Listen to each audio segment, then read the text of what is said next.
akawapa akisema, twaeni mnywe damu ya mwana kondoo wa Mungu, damu yenye urejesho wa mwanadamu kwake Mungu wetu.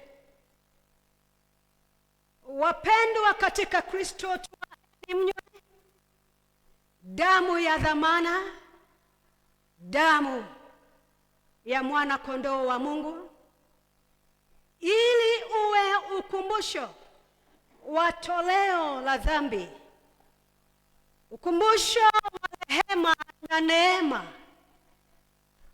ukumbusho wa fadhili zake Mungu wetu. Wapendwa katika Kristo, twaeni mnywe damu ya mwana kondoo wa Mungu katika hali ya ukumbusho, katika jina la Mungu Baba na la Mwana naye Roho Mtakatifu.